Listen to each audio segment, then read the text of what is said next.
84 millions d'euros ont été dépensés dans les transferts au moment où on se parle.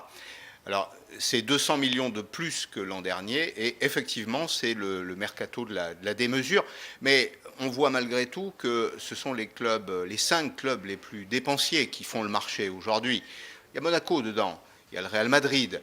Et puis, il y a une espèce de fossé qui se creuse entre les plus riches qui sont capables d'acheter les meilleurs joueurs avec des chèques qui sont souvent supérieurs à 60 millions d'euros. Puis, il y a un autre mercato, le mercato du football tranquille, en quelque sorte, dans lequel il y a des échanges assez réguliers pour des sommes qui sont beaucoup plus modestes.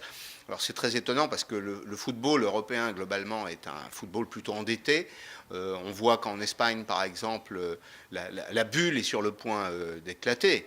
On a un football qui cumule une dette de 3,5 milliards d'euros. Des clubs qui sont en panne, qui sont incapables de payer leurs factures à l'URSSAF, à la sécurité sociale, et qui vont dépenser presque 100 millions d'euros pour un joueur dont la valeur sportive est probablement incontestable, mais dont la valeur marchande, elle, peut être contestée. Donc effectivement, c'est le mercato de la démesure.